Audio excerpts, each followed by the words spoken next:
ये कहानी है एक सिंपल लड़के रवि की, जो सिर्फ एक छोटी सी नौकरी के लिए हाउस नंबर 666 में गया। पर उसने जो देखा उसके बाद कभी भी वापस नहीं आया। बरेली शहर से कुछ मील बाहर जंगलों के बीचों बीच एक पुराना वीरान बंगला खड़ा था, जिसे लोग भूत बंगले के नाम से बुलाते थे। उसका असली पता था हाउस नंबर 666। लोग इसे आज भी उस नाम से याद करते थे, जैसे नाम लेते ही शरीर में ठंडी लहर दौड़ जाए। 1976 की एक बरसाती रात को शर्मा परिवार, माँ, बाप और 2 बच्चे इस बंगले से रहस्यमय तरीके से गायब हो गए थे। इन सभी का न खून मिला और न ही उनकी लाशें। जो मिला वो था बस एक पुराना ग्रामोफोन जो बजता रह गया था। रवि, एक सीधा साधा लड़का, नौकरी की तलाश में बरेली आया था। 3 दिन तक स्टेशन के प्लेटफॉर्म पर सोया, और जो भी पैसे साथ लेकर आया था वो अब खत्म होने वाले थे। उसने बहुत सारे इंटरव्यू दिए, लेकिन हर जगह हम आपको कॉल करेंगे का जवाब मिला, लेकिन उसे कहीं भी नौकरी नहीं मिली।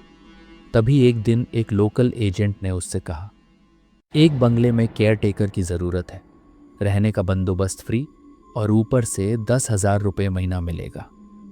रवि ने थोड़ा हिचकिचा कर पूछा, लोग रह क्यों नहीं रहे वहाँ? एजेंट ने हल्की मुस्कान दबाकर कहा, बस पुराना बंगला है और उसके ओनर बाहर रहते हैं, इसलिए उसकी देखभाल के लिए एक केयर टेकर की ज़रूरत है। रवि ने ज़्यादा कुछ ना सोचते हुए हाँ कर दी, क्योंकि उसको रहने का ठिकाना भी मिल रहा था और साथ में पैसे भी। जुलाई की उमस भरी रात थी। रवि ऑटो से उस बंगले के पास वाले जंगल के बीच पहुंचा। चारों तरफ सन्नाटा था और उसके सामने एक टूटा हुआ रस्टी गेट, जो उसी बंगले का था। जैसे ही उसने दरवाज़ा खोला, एक जोरदार आवाज़ के साथ गेट खुला। वो आवाज़ ऐसी थी जैसे मानो किसी मरे हुए इंसान की हड्डी चटक रही हो। बंगले के अंदर घुसते ही अजीब सी बदबू ने रवि को उसके मुंह को ढकने के लिए मजबूर कर दिया, और पूरे बंगले में सीलन की बदबू आ रही थी। दीवारों पर पुराने सड़े गले फोटो फ्रेम लगे थे।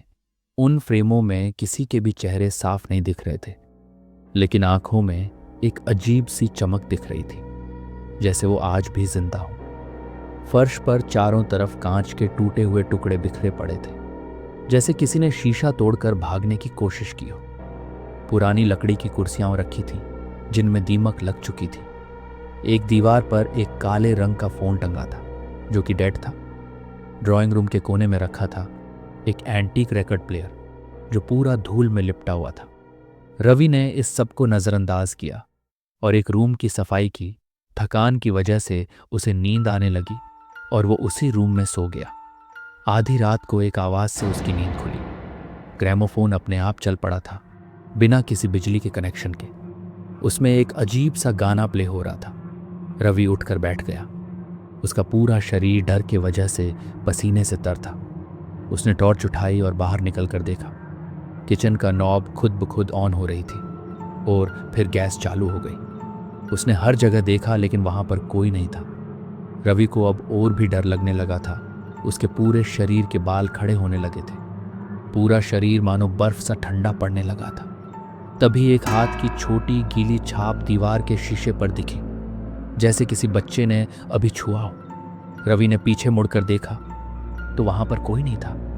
वो भागकर दरवाजे की तरफ गया, पर दरवाजा अपने आप एक जोर की आवाज के साथ बंद हो गया। रवि अब उस बंगले में पूरी तरह से फंस चुका था। उसे निकलने का कोई रास्ता दिखाई नहीं दे रहा था। रवि ने चिल्लाकर मदद मांगी, लेकिन हर बार आवाज उसी बंगले के अंदर कैद होकर रह जाती। उसने भागने की बहुत कोशिश की, लेकिन जब भी किसी दूसरे कमरे में जाता लौटकर वो वापस उसी बच्चों के कमरे में पहुंचता। वही टूटा हुआ शीशा, वही हाथ का निशान, जैसे मानो उस बंगले के अब सारे रास्ते सिर्फ उसी कमरे तक आकर रुकते हों। तभी उस कमरे में रखे शीशे से एक अजीब सी रोशनी चमकने लगी। रवि ने पास जाकर देखा तो अब शीशे में 4 परछाइयां दिखने लगी थी। 4 लोग काले कपड़े में, जिनकी आंखें गहरी काली और मुंह सिले हुए थे। वो हर बार और करीब आते गए। रवि जमीन पर गिर पड़ा, हाथ जोड़कर बोला, प्लीज मुझे जाने दो। तभी उसके कान के पास से किसी की सांस की सर्द हवा गुजरी और सिर्फ एक ही बात कही, काम चाहिए था ना, अब यही रहा, हमेशा के लिए। रिकॉर्डर अब भी बज रहा है। सुबह तक रवि गायब हो चुका था। उसकी माँ थाने गई, पुलिस बंगले में पहुंची। अंदर ना रवि था ना कोई और।